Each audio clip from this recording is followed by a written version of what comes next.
A bit of backstory: as with most students, I was always broke, and had a few ventures apart from my part-time job to bring me extra money. One of them was house and pet sitting. I have always had a love for animals, so when this couple contacted me to ask to house it for them for the last few days before they return on their overseas trip, as the last sitter has bailed on them, and their 6-month-old golden retriever puppy would be alone, I jumped at the opportunity. The fact that they promised to pay me the full 2-week fee for staying there less than a week and made it just more appealing. Little did I know how bad it would turn out. I got the details, got the keys from the agent, and headed over to the house, as it was already after 5 p.m.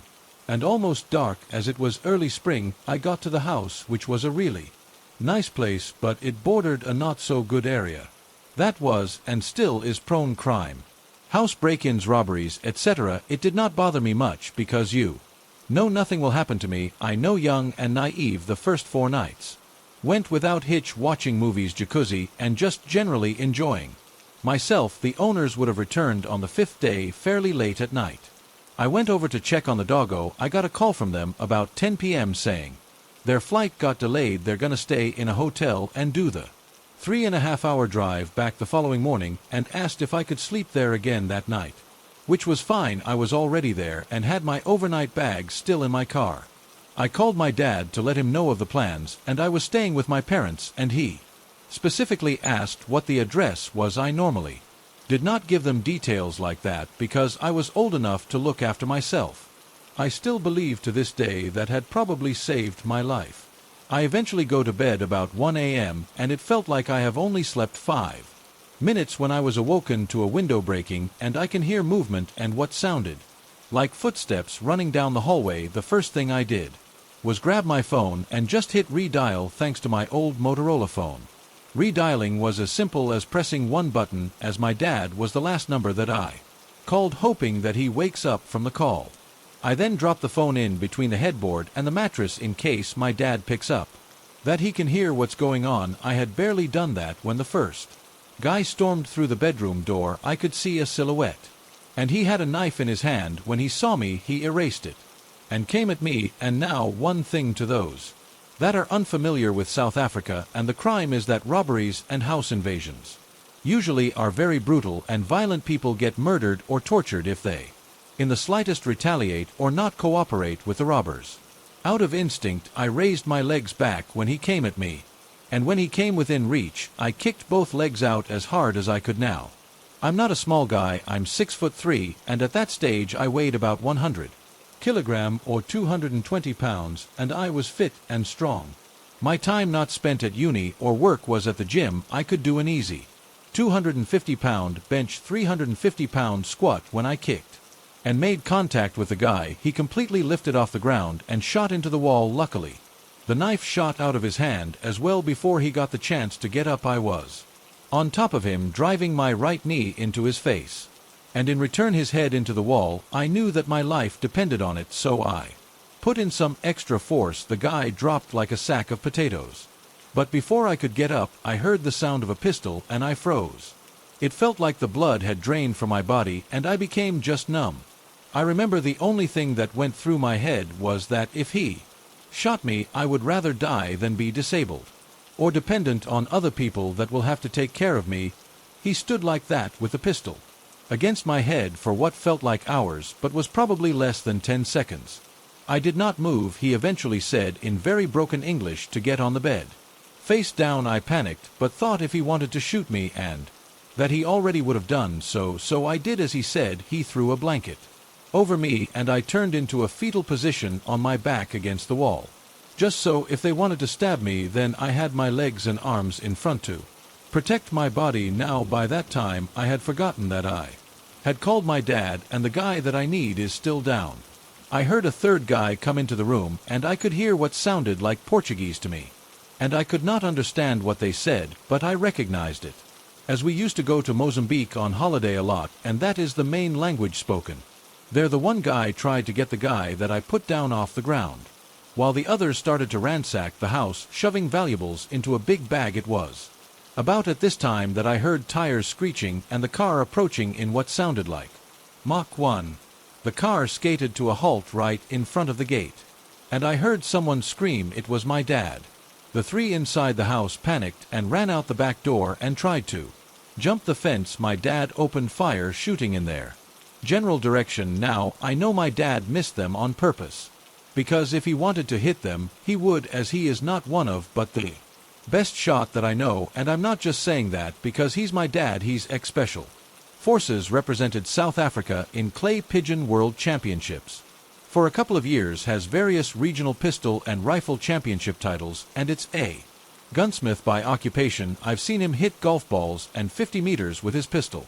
Politics and the racial situation in the country would have had him in big trouble had he hit one of them. I grabbed the house keys and pressed the gate remote, and my dad called the police. When he came in, I met him at the front door and we walked out to the car to wait for the police. It took them over an hour to get there, some excuse of no vehicle available by that time. I'd calmed down and started to look for the dog. I could not find her anywhere. I grabbed a flashlight from my dad and started scanning the surrounding yard. And as I got to the corner, I could see her laying on the ground. I got to her and she was dead. Later autopsies revealed she was poisoned, and the police found pieces of meat laced with poison near the fence. Poisoning is pretty standard practice in my country for dealing with dogs in a house or area that is targeted for a break-in or robbery. I was fuming and so sad.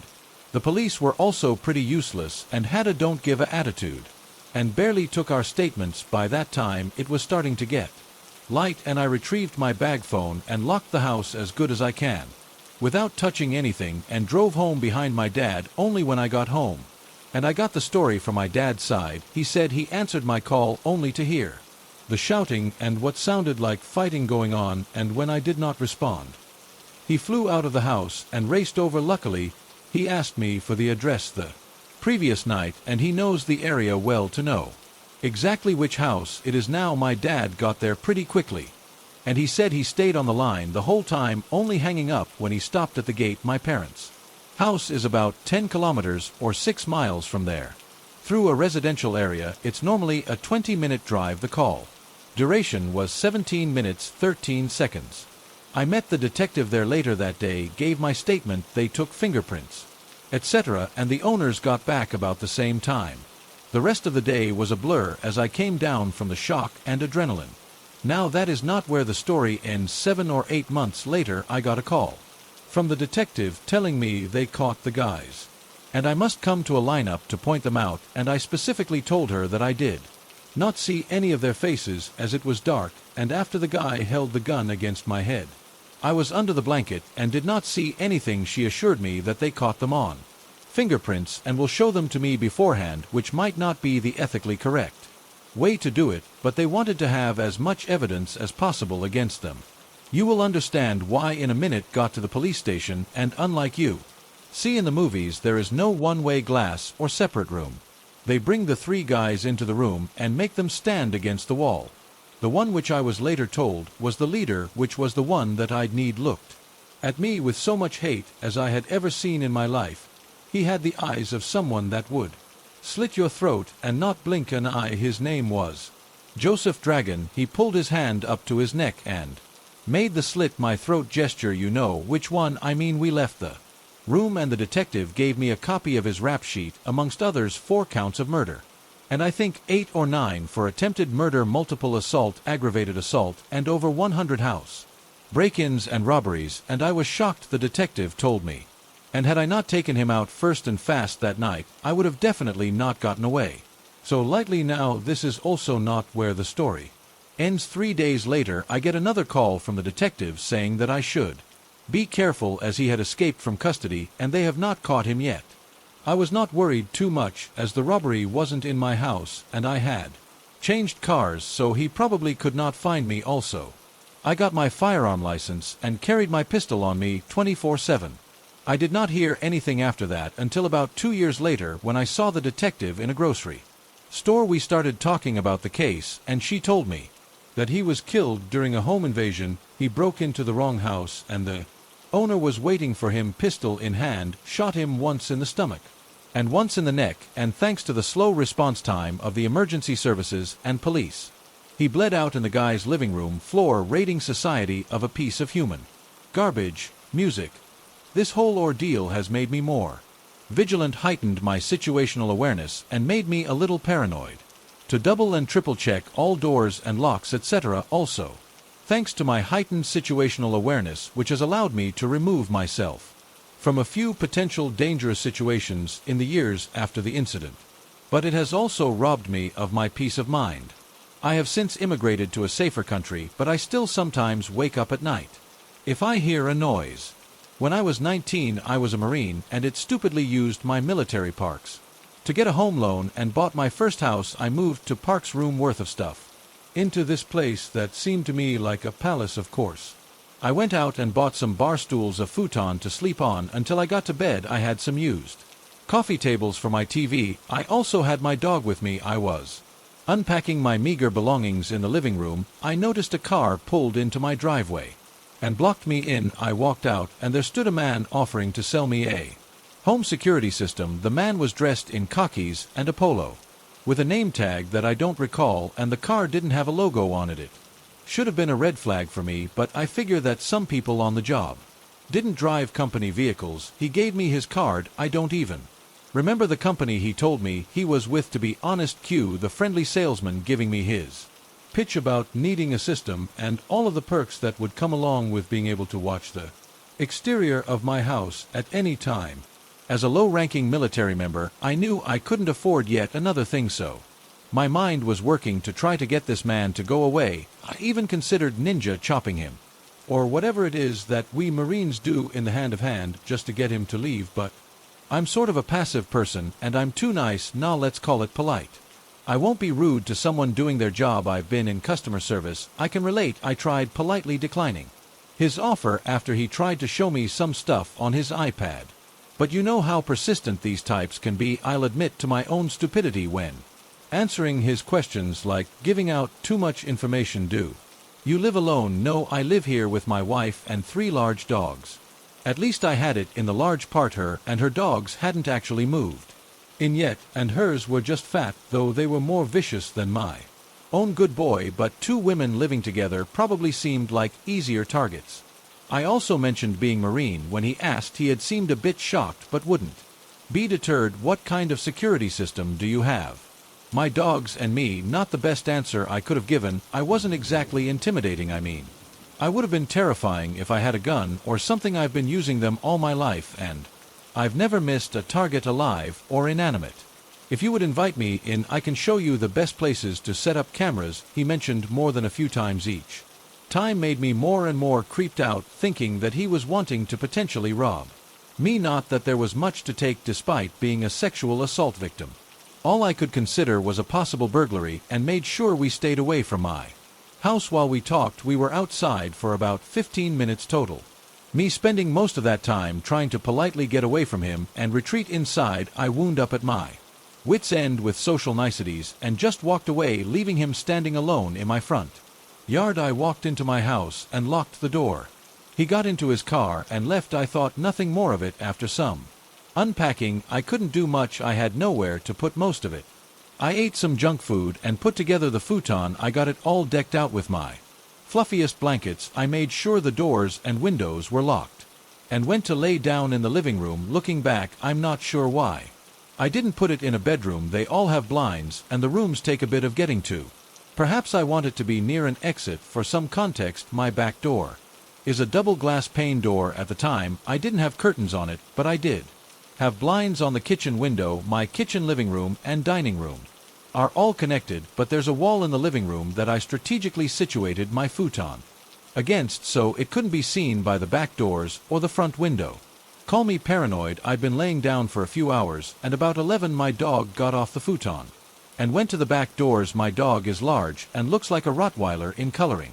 He's a coonhound mix, but I guess city people don't have hunting dogs. But he's never hurt anything in his life. He'll greet strangers at the door with a tail wag and hardly barks. He stood back there for a bit and whined a few times. I ignored him. It was probably a squirrel, but then he started growling a sound that I'll never forget, and it sent terror straight through me as I sat alone in the dark. I had only ever felt that fear once, when a mountain lion screamed, and I realized I was powerless against nature. But that's a different story for a different thread. The point is, these sounds are designed to scare you, and it petrified me. I was frozen and wanted to wimp out to hide to call the cops, but I realized if someone was out there, they'd for sure see my phone light and know where I was. So all my dogs stayed stationed at the back door. I talked myself up just enough to move off the couch and investigate, still scared out of my mind. I slunk into the kitchen and grabbed a kitchen knife, one of the only utensils I had, thanks Ma, and crept to the kitchen window. I was squatting amongst the cabinets so that I couldn't be seen from any windows, bouncing a little, trying to gear up to peel back the blinds. My brain was telling me irrational things. Horror stories that I had read come to life to be real. I was ready to out. I'm not a brave person. I wasn't communications for sake. Pretty far from any life-threatening situation, well, not one that involves people at my house, in my one safe space, my hideout, my protection from anything outside wanting in. I've always been afraid of home invasion. It stems from an incident when I was younger that isn't really worth mentioning further. Point is, if someone dares into my safe space, it's not safe anymore. I thought I couldn't get more scared in that moment, but then I saw a male figure in my backyard and my heart jumped. He wasn't very far from the window I was looking out of. He was bold enough to not wear anything over his head, and I saw the blonde hair in the moonlight. It only took me a few seconds to recognize the security salesman in the dark. He was on the edge of my porch, watching my back door, watching my dog. I jumped up quickly, climbed over the bar counter, and turned on the lights, music, as I went towards the back door to let my still growling dog out, in hopes that he'd at least get rid of the man, and if not, injure him. No dice. As soon as the lights came on, he had just enough time to go jump the low part of the fence to safety before my dog even got off the porch. I didn't sleep that night. My dog sat on the futon with me, calm as could be. Having done his job the next morning, I filed a police report, but I couldn't tell them his name or what company he was with, having lost the card he gave me. They sent some patrols through the area, and I found out that all legitimate salesmen should have an ID. Upon request that night, I had 2 friends stay with me, ready for him to come back to either A, try to rob me, or commit more nefarious acts, or B, to scare me into home security. He didn't come back, and I haven't seen him since. My dog hasn't growled like that since either, but I'm terrified for the next time I hear it. Lately I've been noticing something off about home, like there's something else there with me, my wife, and our 2 dogs. But I've not been able to put my finger on it until today. For some context, I live in the duplex. We share the property with another guy in his mid-20s. He has his own house, and we have ours, but we share the laundry room that leads to our respective backyards that are separated by a fence. This all started around 2 months ago, when the guy sent me a text, "Hey man, just a heads up, someone stole my bike out of the sunroom." This is extra creepy because to get to our sunroom you would need to hop the brick fence surrounded by shrubby trees, and then hurled the bike over, unless the thief had the most massive pair of balls ever, and walked it out through one of our front doors when we weren't home. Either way, I didn't feel right and made more of an effort to keep the door locked. Fast forward to a couple of weeks ago. I let my dogs in the backyard, and one of them starts sniffing at the shed. No big deal, the lizards are coming out with it, heating up. They probably just chased one under the door. I finally got them to come in, but didn't give it much thought. I hardly ever go into that shed. Nothing wrong with it, it's just kind of out of the way, and I'm not really a hangout in the shed type of guy, so we generally use it for storage suitcases, furniture that doesn't fit or match the house, camping stuff, you know, boring suburban. And we probably entered maybe 3 times a year. After the 18th day in a row of my dogs being curious about the shed, I decided to have a little look-see to see if maybe there was a Komodo dragon or something in there, since they wouldn't let this thing go. Nope, no Komodo, but what I did find literally made me piss myself just a little bit. Just a few drops inside the shed was the bike that my neighbor had stolen a little while back. My first thought was, oh, my wife is a klepto, but quickly ruled that out. She doesn't even like to bike. Then I was briefly worried that my neighbor thought that I was the thief. I mean, it's in my shed. I don't know how to explain that if he found out. Plus, I wanted to give him his bike back. I kept looking around and found one of our sleeping bags, unraveled but balled up behind a box. Inside of it was a sack of what looked to be around $20 in change in singles. There was also a bag for garbage and had lots of food wrappers inside. Eventually my brain accepted what it was ultimately, denying it first and put two and two together someone. I don't know who is living in my shed, or at least was maybe my dog spooked them off, or maybe they sleep there every night and leave during the day. If they weren't coming back, why would they leave the change? I left everything how I found it and started to think about what I should do next. Music. Whoever did it must have gotten in through the spare set of keys I keep hidden in my backyard. I locked up and brought them inside with me tonight. Hopefully whoever it is gets the message and moves on. My boyfriend, who I live with, works as a teacher in town, about 15 minutes away by train. He gets home more or less at the same time every day, give or take an hour or so. I, on the other hand, work from home. In late January of this year, we'd gotten into a pretty big fight about something stupid. I can't even remember what it was about now, but it was one of those fights where we didn't speak to each other, text, call, or anything the whole next day. Music. So this afternoon I was lying in bed, getting work done. It was a Tuesday, and I was pretty sure his last class finished at 1 p.m. on Tuesdays, meaning he'd surely be home at 2:30. But around 1 p.m. I heard the front door open and shut. I thought, I guess he's home an hour early today. Music. It was normal for him to skip his last class every once in a while, so I really didn't think anything of it. In fact, I was most mentally preparing for the awkward post-fight, "Hey, how's it going?" conversation.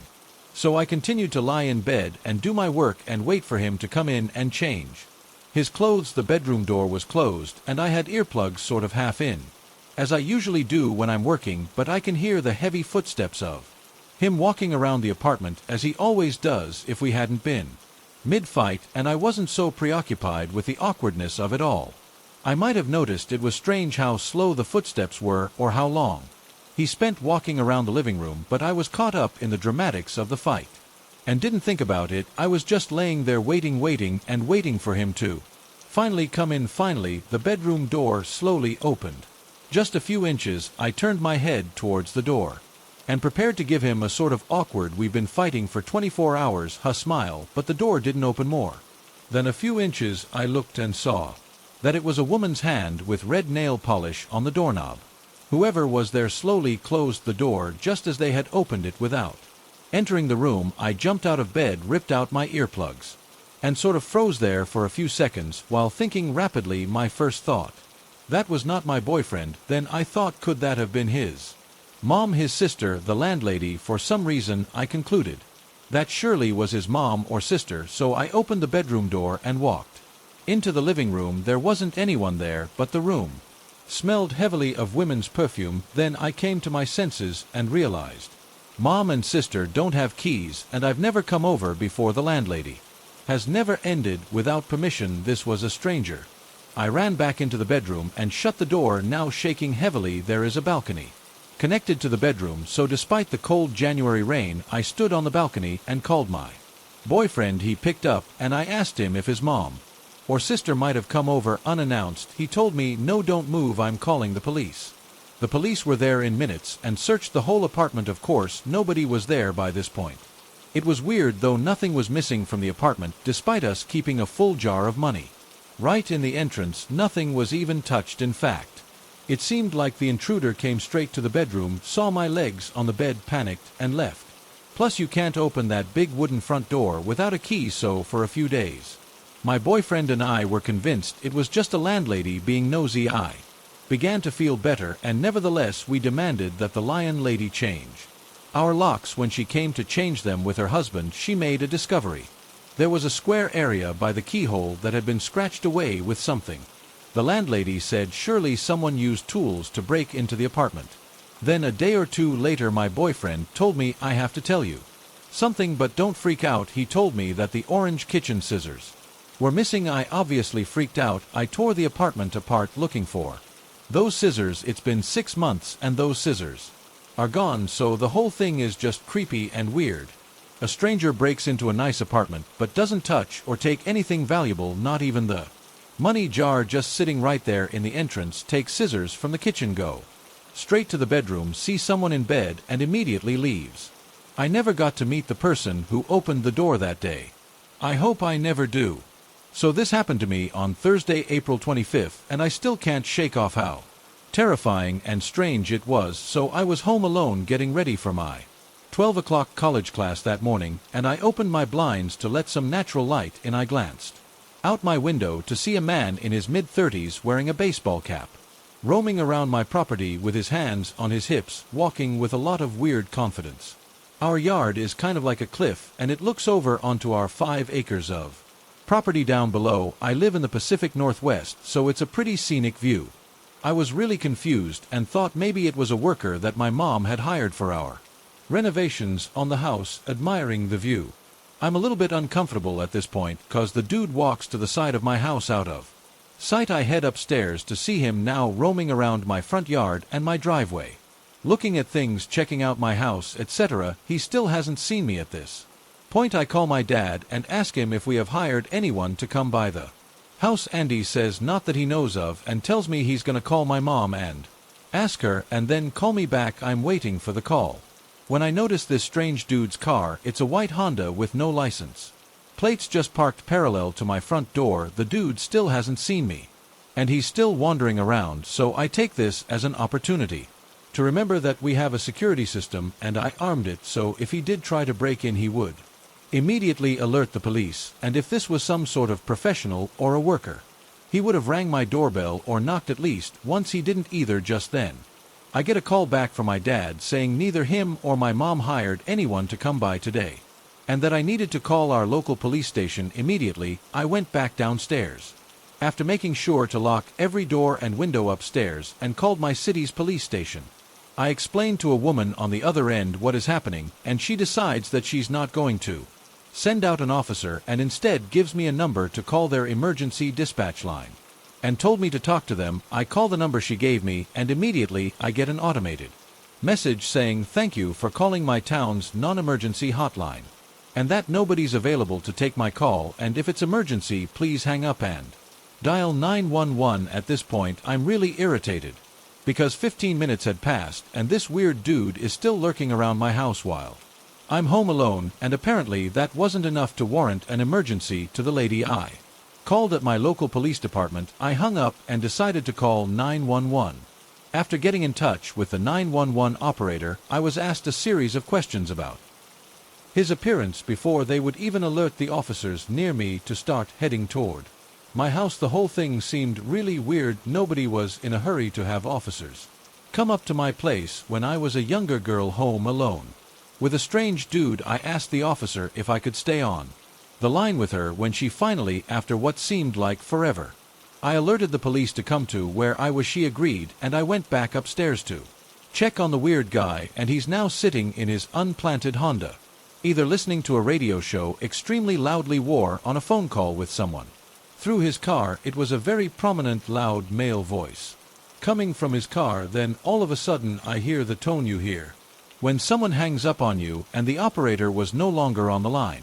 I was really confused when my thoughts were interrupted by an unrecognized phone number calling me. I assumed it was the operator calling me back, so I picked it up. Instead, I was greeted by really creepy heavy breathing. I'm not sure who it was, but it really freaked me out. I hung up immediately and dialed back 911. I had been pretty calm up to this point, but that phone call put me on panic mode. I got on the phone with another operator who already knew my situation in address before I could explain it to her. She said the cops were on their way. 20 minutes had passed at this point. The dude is still here in his car, and the cops aren't. Keep in mind, I live in a smaller town, so there is no reason why it took the cops as long as it did to come down. Finally, this dude is leaving my driveway right as the cops pull in, and they stop him and ask him a few questions. A cop comes to my door and hands me a sketchy-looking flyer, saying he was just a landscaper. He said he had an appointment. I was really relieved and irritated that it was just a dude my mom had hired, until I realized it wasn't. I called my mom back and said the cops said it was just a landscaper that you hired and that he had an appointment. My mom replies with, I can assure you we never hired a landscaper. We don't even need one. So creepy dude who could be potentially posing as a landscaper to traffic people or up their houses. Let's not meet. I was 12 and my older sister and I were home alone for the weekend. I was waiting for a friend to pick me up and getting restless. There was a knock on the door. Thinking it was her, I ran to answer it without checking. Through the people, a man was standing there with a clipboard and said he needed to check our gas meter. I was entrenched in the disappointment of my friend still not having arrived. So just told him, yeah, sure, whatever you need to do. I didn't notice at the time, but he wasn't dressed as a city official. He had on a green and purple shirt with bold stripes like the host of Blues Clues. He came in and immediately went up the stairs to where our bedrooms were and walked into the open door of my room, the typically girly girl room with pink and glitter. Thank God my sister came downstairs at almost that exact moment. She said, "Oh, is that Daphne's dad? Why is he going upstairs?" And I complained about how Daphne wasn't here and was going on about how unreliable she was when my sister cut me off. Wait. If Daphne isn't here, who is that? I said, he's here to read the gas meters. Her face turned white. She flung open the front door and dragged me out, hand clapped over my protesting mouth. She said, our gas meters are outside. Neither of us had a cell phone. It was the 60s and obviously weren't going back in the house to call authorities on the landline phone then. My ever-resourceful sister and a stroke of genius. A man was walking right by her house and she motioned him over. She called loudly into the house, "Oh Dad, it's good you're home. A man from the city is here to read our gas meter upstairs." And just like she'd hoped, this man on the street said, "What are you talking about?" The man in the striped shirt bolted out of the house. The man on the street asked us repeatedly if we were okay, if we needed him to stay and wait in the yard with us until our parents came home. Music. He was very sweet. We were so startled that we barely thanked him before slamming and locking the doors and windows.